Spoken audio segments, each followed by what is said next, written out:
हाँ, ये प्रश्न है जो एसएससी सीएचएसएल 20/10/2020 को पूछा गया है एग्जाम में। एक व्यक्ति ने 60 पुस्तकें जिनका मूल्य 60 रुपए प्रति पुस्तक है खरीदी। उन पुस्तकों में से 50 पुस्तकें उसने 4% हानि पर बेच दी। पूरे लेन देन में 5% लाभ प्राप्त करने के लिए उसे शेष पुस्तकों को कितने प्रतिशत लाभ पर बेचना चाहिए। देखो, 50 पुस्तकें तो उसने क्या किया, 4% की हानि पर बेची, तो ये लो -4%।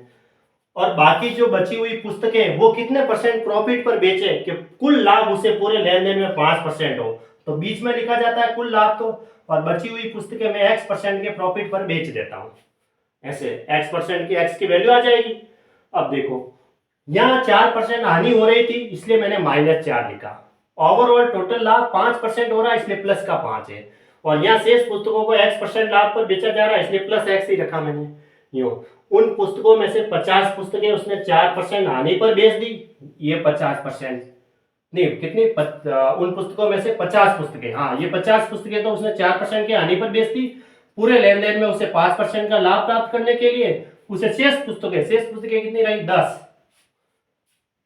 कितने प्रतिशत लाभ पर बेचनी चाहिए।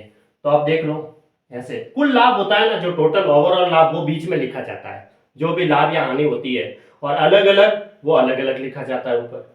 फिर देखो, इधर ये माइनस है, इसका मतलब इधर ये ज्यादा होगी, इधर कम है तो इधर ये बीच वाली संख्या से अगर इधर माइनस में कम है तो इधर ज्यादा होगी। इस बार एक बार मैं इसमें से ये माइनस कर देता हूँ, x-5, तो दूसरी बार क्या होगा, इसमें से ये माइनस होगी। एक बार हमने x-5 किया तो इस बार इसमें से ये माइनस करो, यानी कि 5 माइनस -4 ऐसे।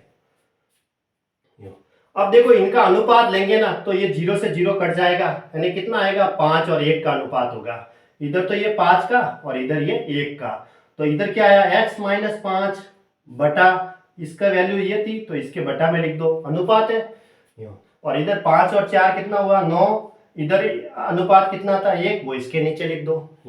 इसका अनुपात इसके नीचे लिख दो और इसका अनुपात इसके नीचे लिख दो। ठीक है, भले क्योंकि ये ऐसे होगा ना। देखो, इसमें से ये माइनस करेंगे तो इसकी वैल्यू दे रखी है 5 के बराबर, बराबर करो, या इससे बढ़िया है कि आप इसके बटा में लिख दो क्योंकि इनके बीच में अनुपात चलेगा।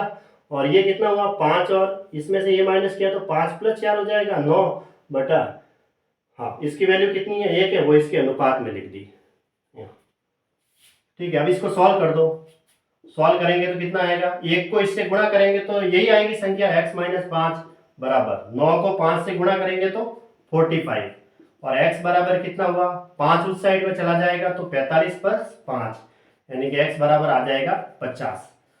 तो इसका मतलब जो दूसरी जो वस्तु थी, नहीं मतलब जो शेष वस्तु ये थी, वो 50% के प्रॉफिट पर बेची गई।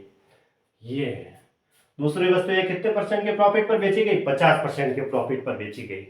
अगर आप ऑप्शन से चेक करना चाहो तो ये -4%, ये 50%, और बीच में लाभ कितना, 5% है, तो अनुपात कितना आना चाहिए, 5 और 1 का आना चाहिए। इधर 5 और 1 का अनुपात आता है कि नहीं आता है, देख लो, भले चेक कर लो। देखो, ये बीच में कुल लिखी जाती है। अब चेक करते हैं, 50 में से 5 गया तो पीछे कितना रहा, 45। ठीक है, और 5 + 4 कितना रहा, 9। तो आप सॉल्व कर दो, 9 एकम 9 और 5 9 45, तो 5:1 आ रहा है। और 50 और 10 का अनुपात लेते हैं तो 5:1 आ रहा है। इसका मतलब ऑप्शन 20 सही है। और वैसे भी हमने सॉल्व किया तो कितना आया, 50% आ गया, यानी कि ऑप्शन 20 सही है।